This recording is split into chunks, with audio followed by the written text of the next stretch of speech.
In the days after a deadly lunch that claimed the lives of 3 guests and nearly killed another, police began investigating the chef who cooked the meal.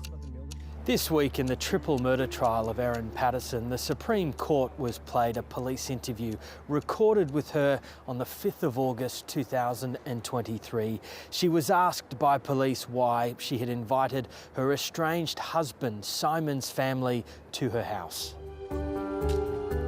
Detective Senior Constable Stephen Eppingstall asked her, "I'd like to understand why you had his parents and auntie and uncle over for lunch." Because I've got no other family around. They've always been good to me, and I want to maintain those relationships with them in spite of what's happened with Simon. I love them a lot. They've always been really good to me. At the lunch at her Leongatha home on July 29, 2023, Erin Patterson's former in-laws Don and Gail Patterson, Gail's sister Heather and her husband Ian Wilkinson were served beef Wellingtons containing death cap mushrooms. Ian Wilkinson was the only guest who survived the lunch. 4 months later, Erin was arrested and formally charged with murder and attempted murder. Today, Detective Senior Constable Stephen Eppingstall, the homicide detective who led the investigation and who has sat alongside the families of Erin Patterson's alleged victims every day in court, was in his second day of giving evidence. Ian Wilkinson told the jury earlier in the trial Erin Patterson informed the lunch guests she had recently been diagnosed with cancer. Detective Senior Constable Eppingstall told the court today that an examination of Erin Patterson's medical records from 2023 found no record of her having cancer. Today, Gail Patterson's phone messages to Erin in June 2023, a month before the lunch, were read to the court. "Hi Erin, just wondering how you got on with your appointment today. Love, Gail and Don." Erin allegedly replied, "The appointment went okay. Thanks for asking. I had a needle biopsy taken of the lump and I'm returning for an MRI next week." Gail replied, "That's a test of patience, isn't it? Praying you'll know God's peace." Detective Senior Constable Eppingstall told the court today there was no evidence of Erin needing a needle biopsy or having an MRI. In cross-examination, Colin Mandy SC referred to Erin Patterson's medical records from October 2021. It recorded Erin having concerns about having ovarian cancer and she sought medical advice. Colin Mandy SC then detailed more recent medical records of Erin Patterson's from the 11th of August 2023.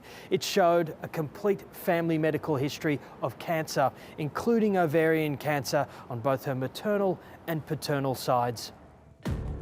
The jury was told the first time Erin Patterson heard her lunch had become fatal was when Detective Sergeant Luke Farrell from the homicide squad arrived on her front door on the 5th of August to search her Leongatha property.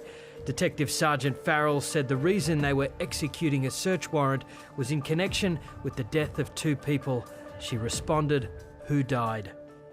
At the time, Miss Patterson wasn't aware anyone had passed away. Is that right?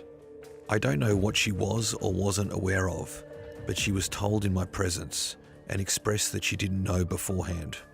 Told what? She was told that at least Heather Wilkinson had died, and she expressed surprise. The court was told today during the search, Erin Patterson handed a phone to Detective Sergeant Luke Farrell, which she identified as hers. Call charge records shown to the jury allegedly show that a different SIM card was placed into the phone on the day of the search. Senior Constable Eppingstall told the jury police had still not located one of her phones. The video of Erin Patterson's police interview shown to the jury was recorded at Wonthaggi Police Station 2 hours after detectives finished searching her home. Detective Senior Constable Eppingstall told Erin, "We are trying to understand what has made them so ill. Do you understand?" Yeah. While we're asking this question, the other thing, conversely, we are trying to understand why you're not that ill. Do you understand why we're interviewing you today? Yep, I do. I'm sure you understand too that I've never been in a situation like this before, and I have been very, very helpful with the health department during the week because I wanted to help that side. I do want to know what happened, so I've given them as much information as they've asked for. In the interview played to the court, when police asked Erin Patterson if she had ever foraged for mushrooms, she said never. When she was asked if she had ever dehydrated mushrooms, she shook her head. And when she was asked if she had owned a food dehydrator, she said no. The jury was shown photographs of the police search of Erin's Leongatha home, including stills of the kitchen drawers where police allegedly found an instruction manual for a Sunbeam Food Lab electronic dehydrator. Earlier in the trial, the jury was told Erin Patterson purchased a food dehydrator from a Leongatha white goods store 3 months before the lunch in April 2023.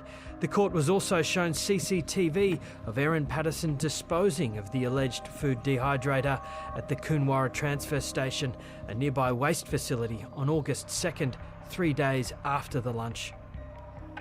The defence earlier in the trial conceded Erin Patterson lied to police about foraging for mushrooms, as well as owning and disposing of food dehydrator.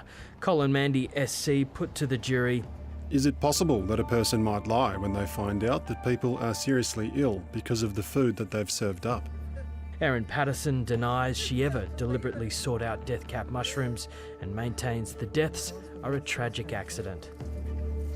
Defence will continue cross-examining Detective Senior Constable Stephen Eppingstall tomorrow.